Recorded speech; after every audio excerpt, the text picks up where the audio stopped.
नमस्कार। आज हम साइकोन्यूरोबिक्स पर चर्चा करेंगे, जिसे हिंदी में स्नायु व्यायाम कहते हैं। अपने ब्रेन को हेल्दी रखने के लिए समय समय पर कुछ कार्यों को करने में परिवर्तन कर देना चाहिए।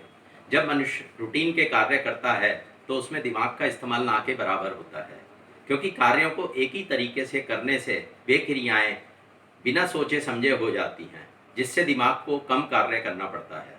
इससे दिमाग सुस्त होता चला जाता है और समय के साथ साथ निष्क्रिय हो जाता है। फलस्वरूप अल्जाइमर और डिप्रेशन जैसे रोगों का खतरा बढ़ जाता है।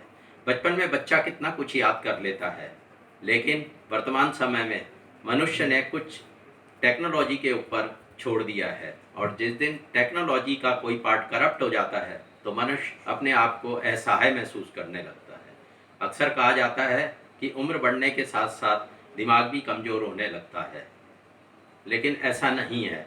यदि मनुष्य चाहे तो उम्र के साथ साथ दिमाग को भी मजबूत बनाए रखा जा सकता है।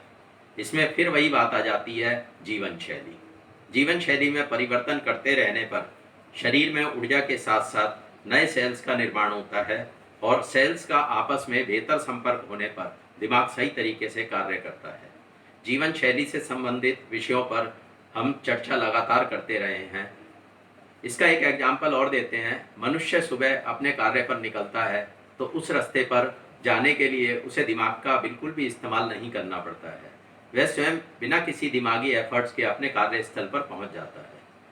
इसीलिए रूटीन कार्यों को नॉन रूटीन तरीके से करने का प्रयत्न करना चाहिए। इसमें से कुछ कार्य ऐसे हैं: बाएं हाथ से ब्रश करना, बाएं हाथ से टेलीफोन करना, घड़ी को दाएं हाथ की कलाई पर बांधना, आंख बंद करके कपड़े पहनना, उल्टे चलना पीठ की तरफ, तस्वीरों को उल्टा करके देखने का प्रयास करना, पुस्तकें उल्टी करके पढ़ने का प्रयत्न करना, मुहावरों को पढ़ना, याद रखना और उनसे नए मुहावरे बनाने का प्रयास करना, किसी नए खेल को सीखने का प्रयास करना, प्रतिदिन डिक्शनरी से एक शब्द को चुनना और पूरे दिन उस शब्द को प्रयोग करने की कोशिश करना, पहेलियों को हल करने की कोशिश करना, सुबह समाचार पढ़ना और पूरे दिन उनको याद रखने का प्रयास करना।